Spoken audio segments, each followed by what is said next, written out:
to Updog Sports Talk on Wednesday, April 30th, 2025. Um, Today, we are going over our reactions to the draft. Not a ton, just a few, just to sprinkle in some takeaways. And Justin has compiled a list of research for us as to the correlation between the transfer portal and the draft. So, without further ado, Justin, you're here. Yeah.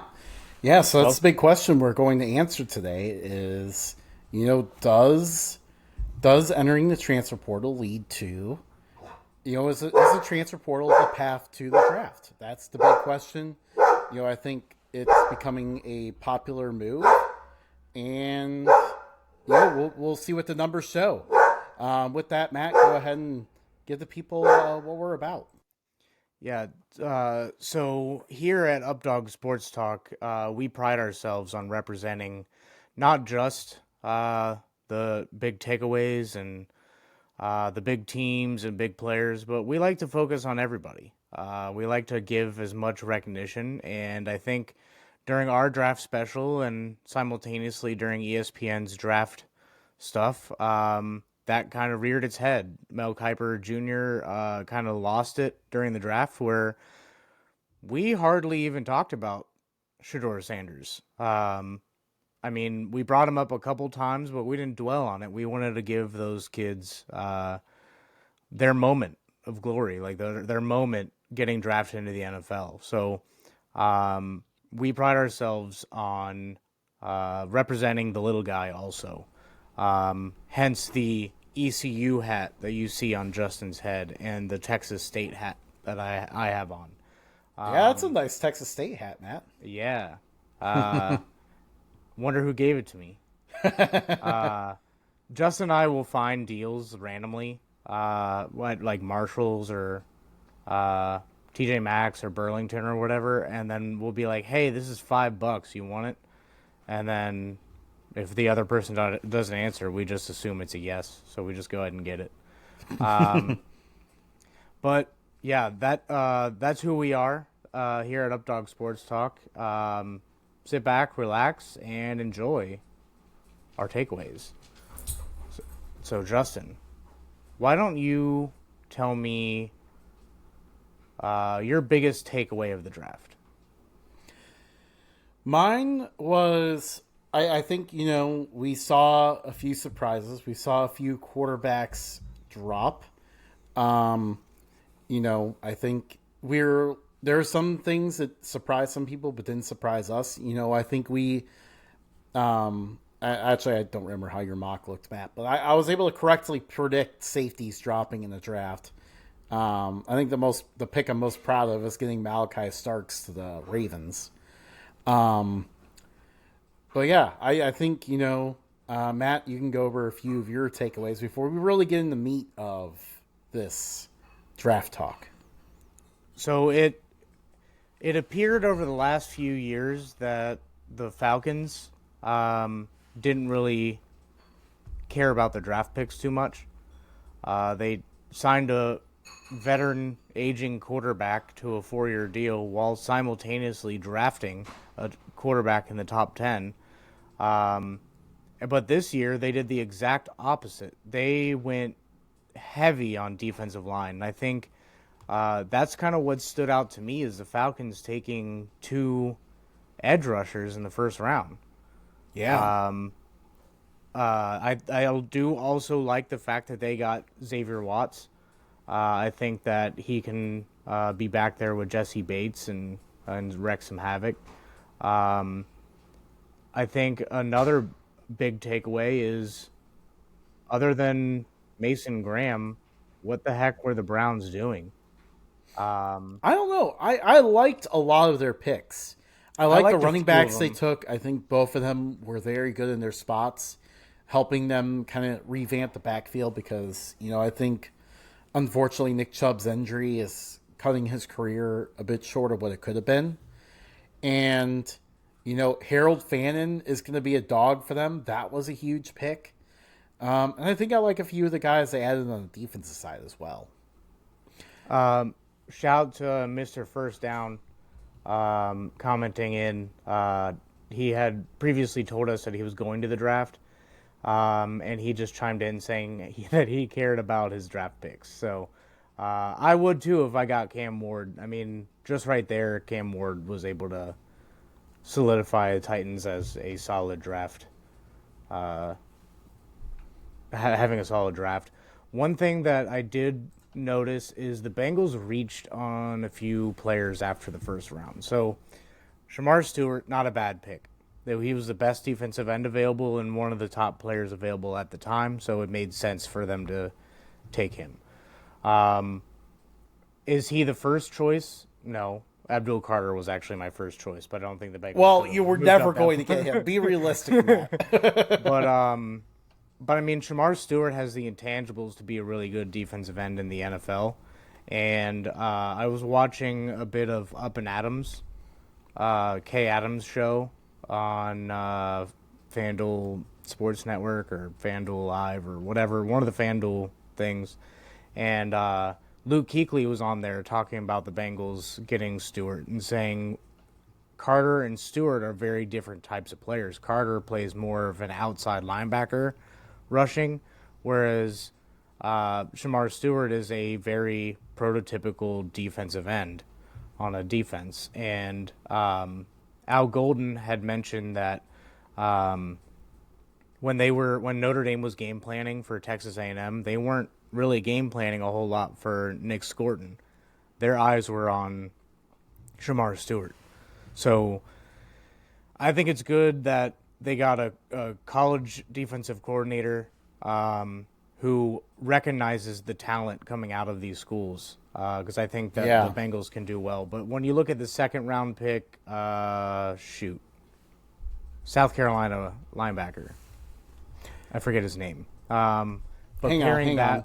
I just remembered I have the whole draft list up. So, Demetrius Knight he was at South Carolina by way of Charlotte and Georgia Tech.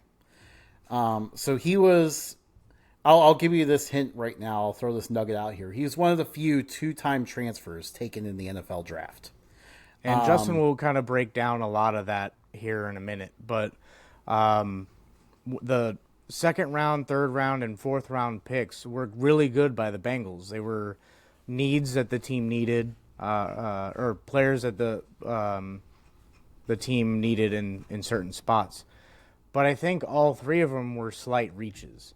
And I think a lot of analysts agree, and I think the Bengals might agree, but they were just like, you know what, screw it. Let's just take these guys. So I did like what the Bengals did in the draft, but Justin, the biggest surprise to me was Green Bay Packers actually took a wide receiver in the first round. Seriously, I still cannot believe it. You know, even before we had this podcast, like we used to do mock drafts as a competition against each other for fun during draft season. This is how much we love draft season, by the way. It's really like a combination of both of our worlds of college football and NFL. And, you know, we used to, even before we did this podcast, we used to compete each other trying to get the best mock draft. And, you know, we tried for several years to mock a receiver to the Packers to the point where I think 2 to 3 years ago, we finally gave up on it. We were like, they're stubborn. They're never going to do it. And then this year it finally happens. I mean, honestly, I don't know who else they could have taken other than a receiver. I think receiver's the biggest need, and the receiving core isn't bad, but when you have 3 number twos or 2 number twos and a number 3, like it starts to weigh down. Again, though, we've been thinking this for years. We have been thinking this for at least like, I mean, you know, obviously they had Devontae Adams for a little bit, so that was fine. But as soon as Adams was gone, like we have been saying, they have desperately needed a number 1 receiver. But, you know, we got to the point where we were like, they're going to ignore this need. But then they finally didn't. And I fully expect them to go defense. There's many defensive players on the board they could have taken, and I would not have been surprised by it. But shout out to them making a good move here, giving themselves a receiver that could potentially put them over the top. Well, what do you think about the Bills? I'm How do actually you feel pretty about them? happy with the Bills draft. Harrison just by all accounts seems like a cool dude. Like I absolutely, I didn't know a ton about him because Kentucky is one of those programs in that weird spot for us where they're like in a big conference, but they weren't doing great. So they're a little gap a bit in our coverage, to be honest. So I didn't know a ton about him, but man, when I saw he was dapping up every player drafted before him, I was like, this dude's Buffalo Bills all the way. I freaking Yeah, love this pick now. And yeah. then, the turnaround in the second round, get TJ Sanders who can help on the inside. Finally, don't have that midseason run when the Bills can't stop the run. That'll be nice. And then, Landon Jackson was someone that people even talked about going at the end of the first round. I actually would not have been surprised if he went to the Packers at 23 and the Bills ended up getting him in the third round. So I was really thrilled with that pick. I think the mid round was pretty decent. They did a fine job there. Took some chances there. Um, throughout some ideas. I think what the Bills are kind of learning is, with Josh Allen, like you can really hide a lot of the weaknesses on your offense, but when you're going against Mahomes in the playoffs, you can't hide the weaknesses on your defense. And that has been what has cost them year after year. And it was very apparent they wanted to fix that. So, I'm glad they took the chances on that and, went ahead and really addressed a lot of needs the defensive side of the ball is needed. Um, let's hope it works out. That's the next step.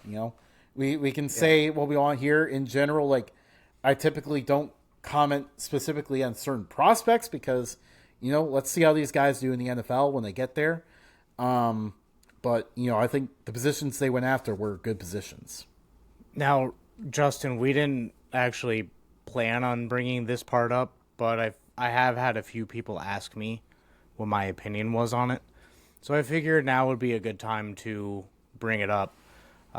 Few people asked me why I thought that so many quarterbacks fell, and I think it was a combination of a few things. So for certain prospects, it was bad advice. I think Shador got really bad advice. I think if he would have just thrown at the combine, whether it was as long as it wasn't absolutely terrible, I honestly think that he probably could have set his floor at third round. But Yeah, because he didn't throw at all and decided to just tell scouts to check the tape, I don't think he did every drill for the pro day either. So I think when it comes down to Shador, it was just he got bad advice to um, stand pat. And when you stand pat against the entire NFL, they're going to blackball you to a certain extent. So I think he has the talent to succeed in the NFL, but I think it was a lesson to future prospects. Like, hey, just do what you got to do. Like, no one's guaranteed. absolutely. So that's my thing on the whole Shador thing. Now, some other quarterbacks, I think Jackson Dart was an appropriate range. Um, I think that Dylan Gabriel probably could have gone a little higher, um, but some of the quarterbacks were slipping because of team needs. By the time you got to through a few rounds, everybody kind of knows the first four rounds are people that you really try to have long term. Right. Um, and if you feel like you have more holes than just quarterback, then a quarterback's not really going to fix it. So if you can take that same guy 3 rounds later, then why not? Yeah, So and they were I all think that falling, so why not? yeah, I think a few GMs who were like, oh, we need to watch for a quarterback, saw that the quarterbacks just kept falling, and they're like, oh, okay, we can wait. Um, Now the Browns taking two quarterbacks, we'll see how that goes. I don't see I see either Kenny Pickett or Joe Flacco staying and the other one getting cut. And then I think between Gabriel and Shador, one's going to be on the team, one's going to be the emergency quarterback. Or they'll try to trade for like a fourth round pick next year or something. Um, so the QB's falling is a big point to talk about. Yeah, let's But not let's just not forget here. Quinn Ewers, mentioning him, he was someone that got some real bad advice. You yeah, know, he could have gone back to college football, been a star. You know, maybe not for Texas. I think Texas was moving to Arch Manning, but he could have gone back to college football, been a star somewhere. Like some a big program would definitely have taken him, and been a Heisman contender, probably a playoff contender. Definitely would have made more money than he's making in the NFL now. And say he goes to the draft and ends up a seventh round pick. yeah. I mean that was a little depressing because I think other than when he was at Ohio State, I really didn't root against him. But he also didn't show first round talent.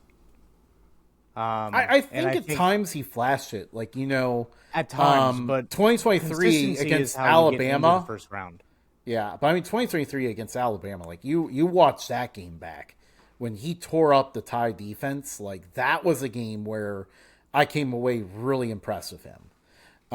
He kind of did the same against Michigan this year. In the big house, obviously Michigan turned out to not be that great, but Michigan's defense was still fine and Quinn Ewers tore him up.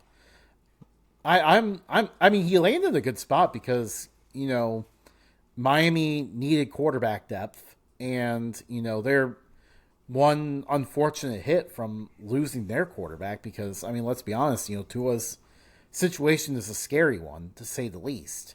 Yeah, I do think they got their bang, like a good bang for their buck with Ewers. Um, I also don't think that he's a viable long term option unless is able to learn some things.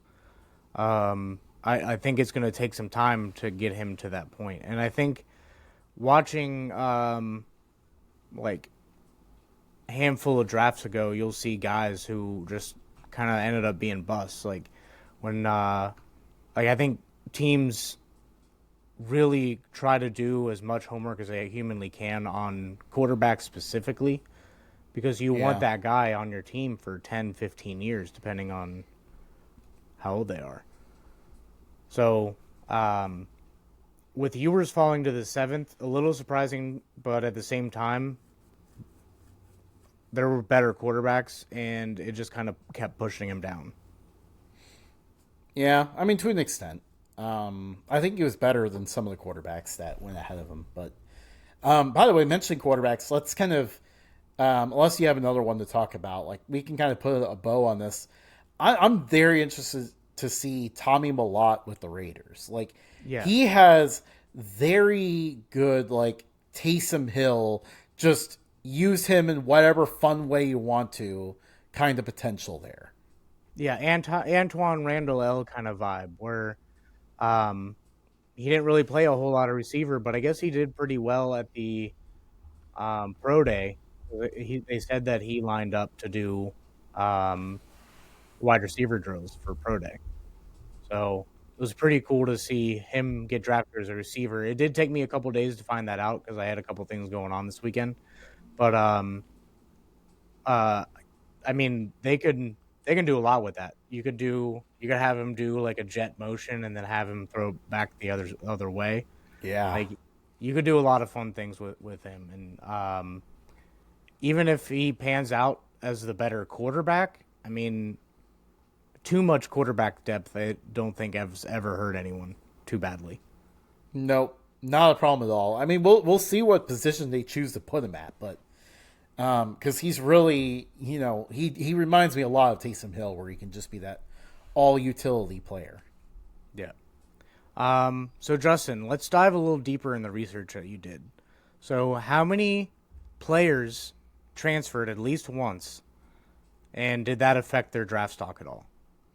Yeah, so let's just dive into really the numbers here. So of the 257 players that were drafted, 94 of them came from the transfer portal, which that's 37% of the players drafted. Based on like how much you see players go in the portal these days, that number feels low to me. I think we're gonna see a big uptick in that in the coming drafts. I think the next two drafts are really going to give us a better, more well-rounded because I think a lot of the players that have been transferring started transferring as freshmen. So I think what we're going to see is that number just creep up, and it wouldn't surprise me if 2 or 3 years from now that number's above 75%. We shall see. And then if we go a little bit further, nearly half of these players that transferred, they hit the portal because their coach either got fired or left. So there was actually a pretty specific reason why they left. And I think there's a small correlation here.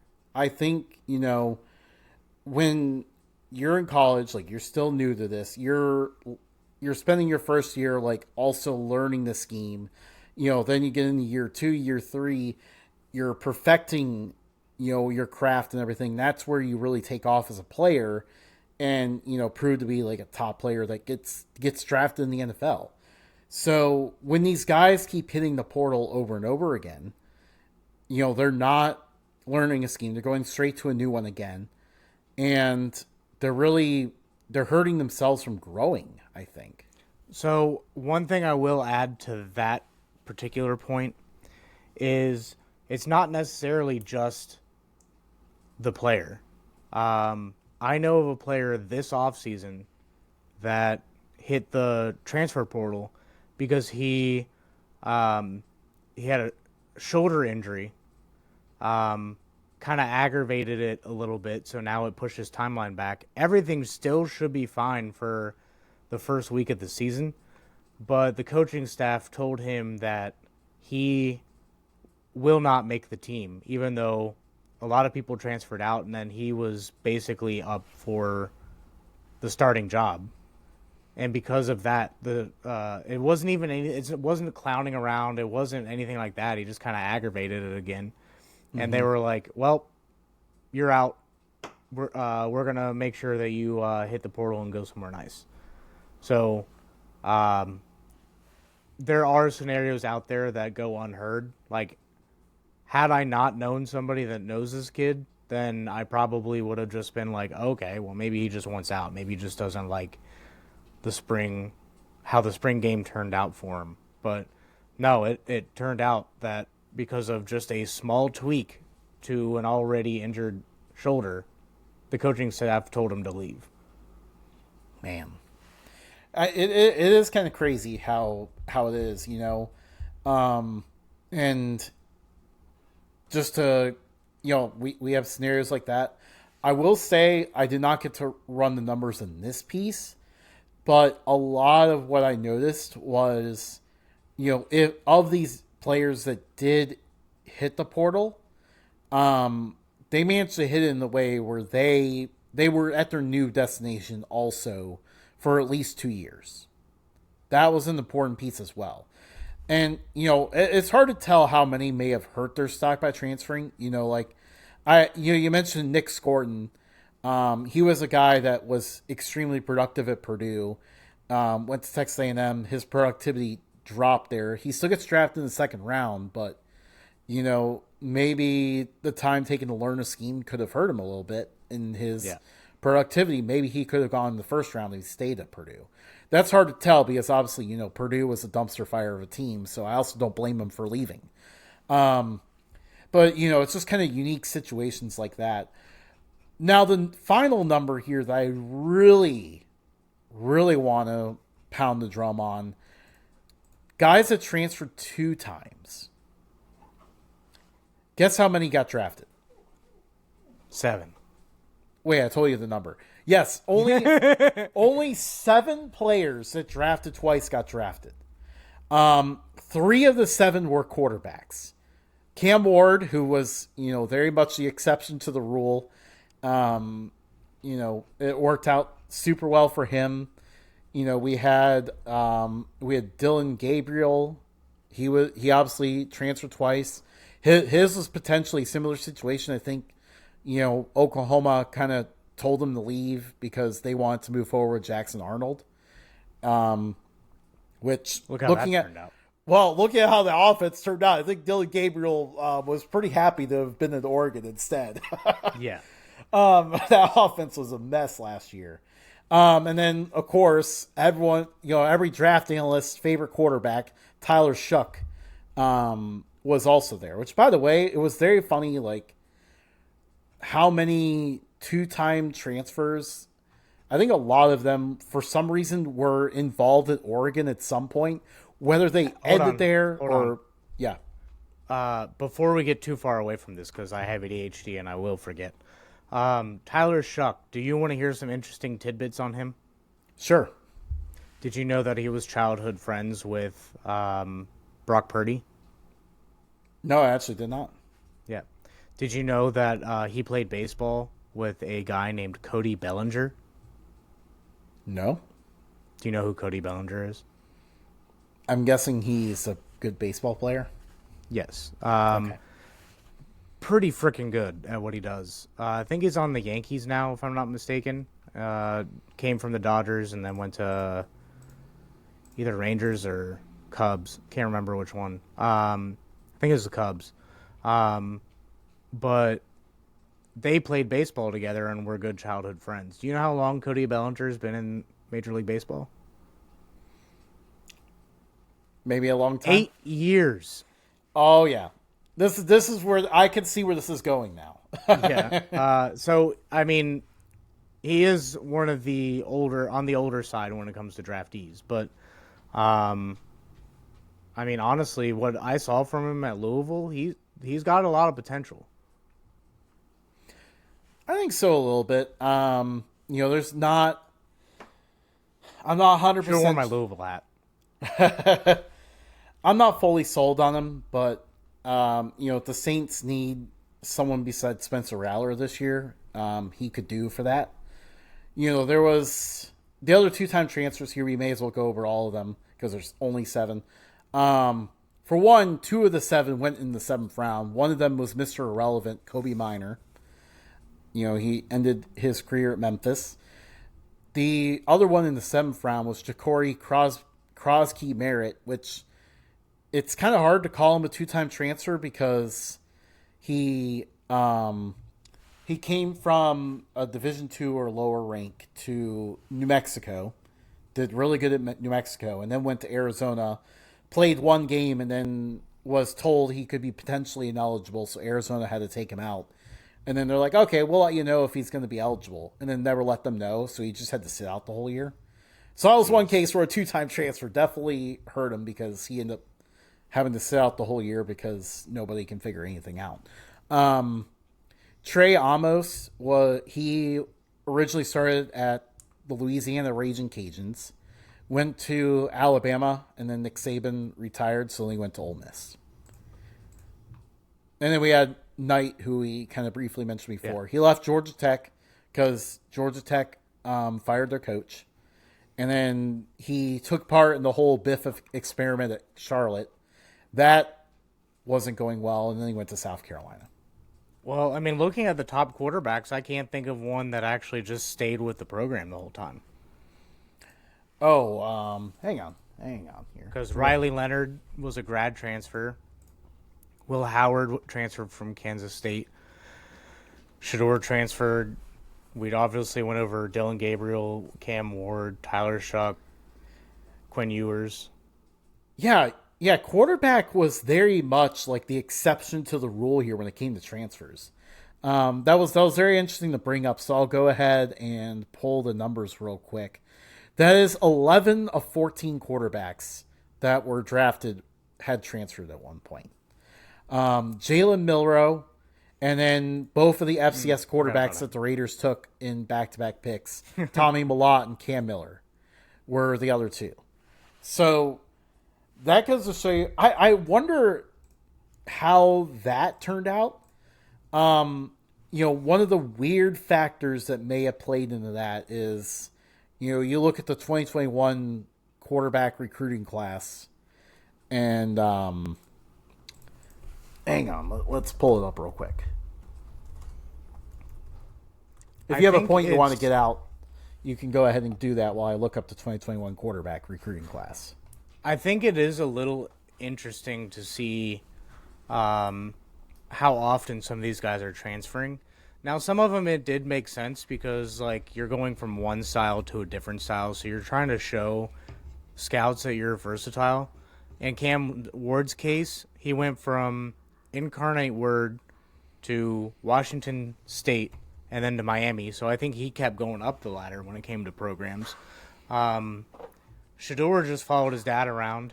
Riley Leonard,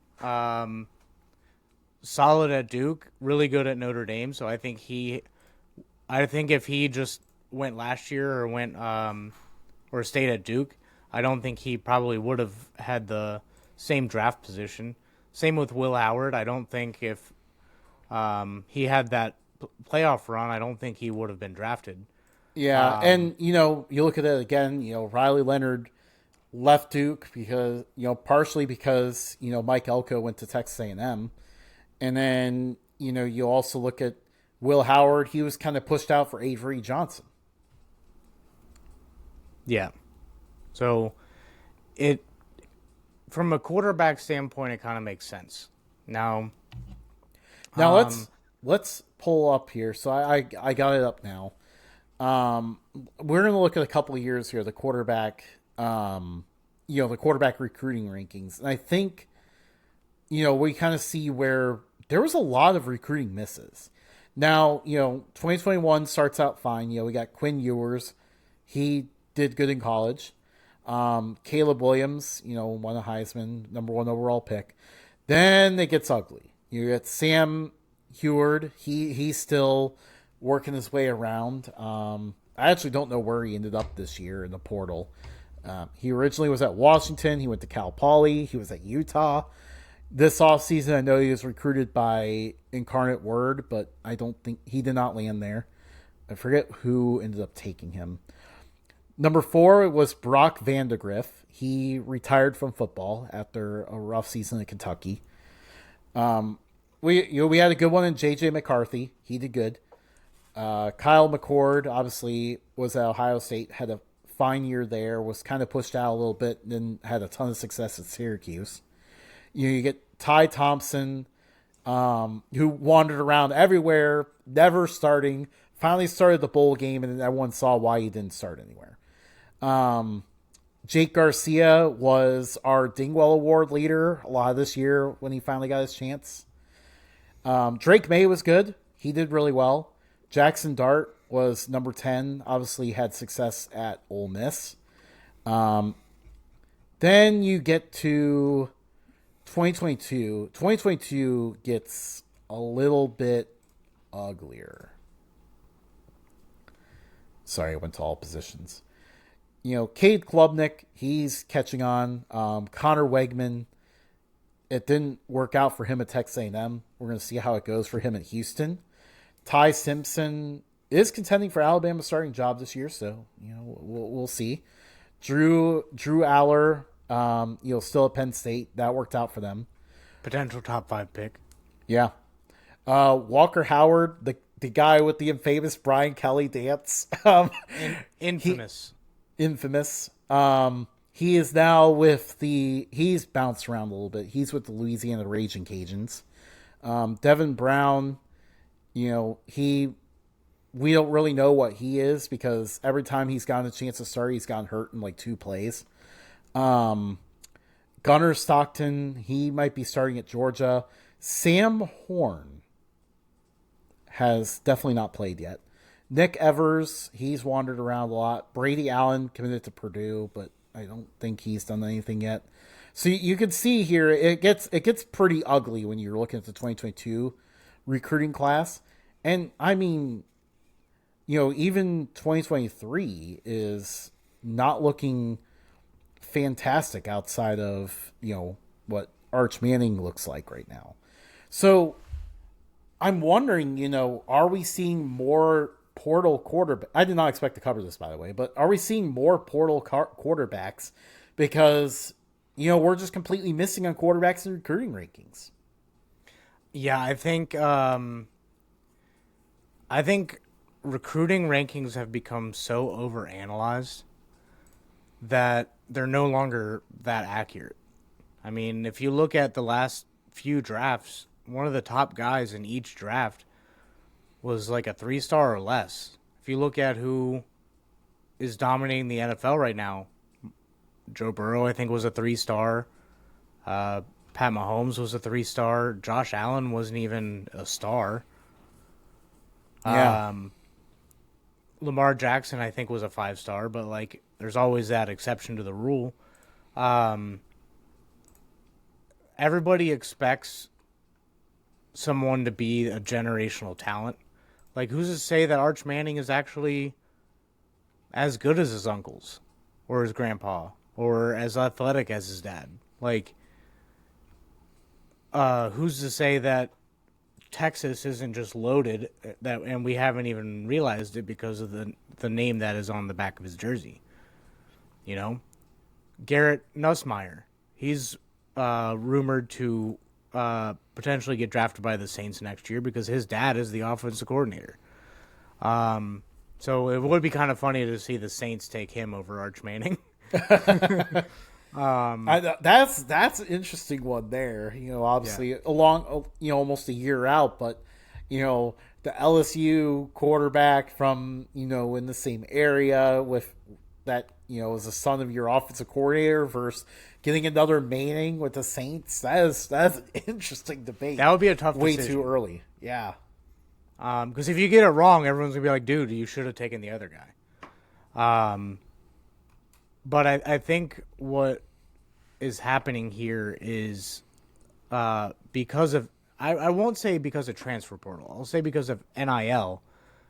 The quality of the top end quarterbacks has dropped a little bit, and because of all the information out there, I think the floor is coming up a little bit, but the ceiling is coming down. So all your quarterbacks are going to be this good or this bad. Whereas back in the day, it was like, I don't know, handful were generational talents, and everybody else was like way down here, and it there was a big disparity between how good one quarterback was over another. But Yeah. if you look at this year's QBs, I mean, a lot of them impressed, but I would say none of them really had the same hype that like Cam Newton had when he got drafted, or Tim Tebow, or any of the Browns quarterbacks. I mean, it's almost what we said. Like there wasn't anyone that's like stuck with the same school and has been like a star consistently for them. There's a lot of guys who, some of them were originally just under recruited coming out, and then had to make their stardom elsewhere. We saw a lot of guys like that in this draft, or guys who were highly recruited didn't really have their first destination pan out, and then end up having a decent college career elsewhere. But we just didn't have that. I think that's what makes next year's class kind of interesting because your early top three are Arch Manning, Nussmeier, like you said, and then Drew Aller, who are all guys who are pretty decorated recruits and have stuck with have been with the same school developing this whole time. I'm very interested to see how we look at the quarterback position next year compared to what it was this year. That's for sure. I think a lot of it does come down to arm talent, but there's a lot of people who can throw the ball, but are just it's just rattling around up here in between the ears. Like I think what a lot of people are like, what a lot of scouts are looking for is how are these players up here? Yeah. Can this guy be a leader, or is he just in the spotlight? Like Shador in the spotlight, kind of a leader, but not the leader. You know? Yeah. Yeah. Absolutely. So I think one of the big takeaways here, when you look at the transfer portal,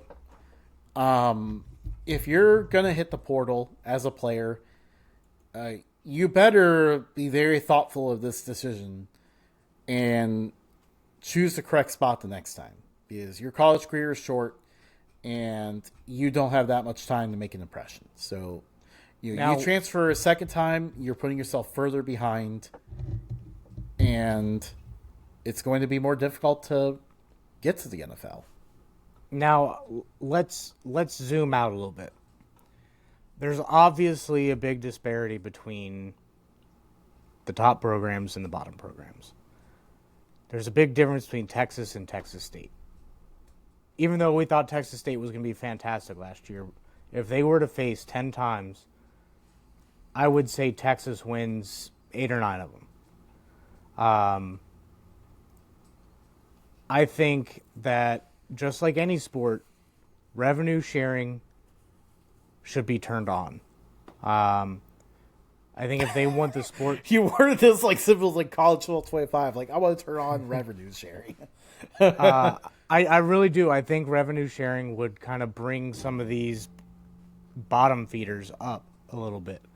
Kind of put a New Mexico State on the map. Maybe build their program up. Maybe Bowling Green could add stands in one of the end zones, or suites, and then put stands above that. I think what it could do is make not only college football give it a little bit more parity, but I think it'll just help these players find a spot. Most people right now want to go to Ohio State or Alabama or whoever because they can offer the most money. If you do revenue sharing and cap it at a lower amount, spread that money throughout the country, Yeah, you're getting a lot of teams. these players. Like you can make a guy like Josh Allen, who was a no-star recruit, into a first-round pick, but not have to spend 24 million for him. Yeah, and teams have to be more selective about how they recruit and stuff. Like Texas can't just go around with their $40 million roster and just go, trying to pluck players from other teams and to build depth. Like that's good for the players because I'm not saying 100% that Texas is lying. I know some of the bigger programs definitely have been. They go around recruiting these kids off of other people's rosters, saying, hey, come here and make $1 million.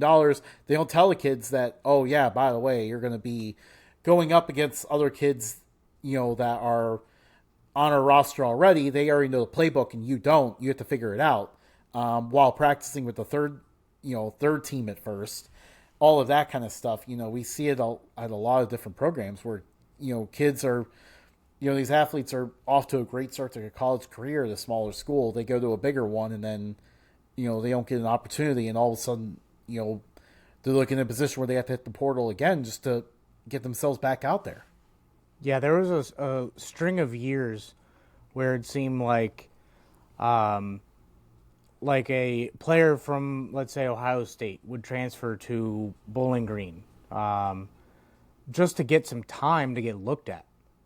Now it's the other way around. All the good players from Bowling Green are being poached to programs, maybe not exactly Ohio State, but maybe like Cincinnati or Pitt or kind of that tier of teams, so that they can start competing a little bit more because they'll have a deeper roster. And I think that's going to make it tough for the sport.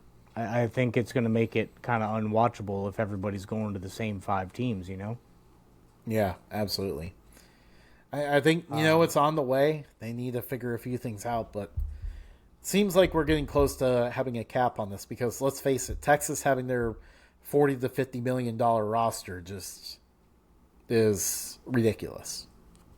Yeah, I think one of the biggest takeaways from these stats that you compiled is that maybe you just want to transfer one time. I mean, you made a big decision going to school the first time. Now you have a big decision because statistically you only have one more shot at it.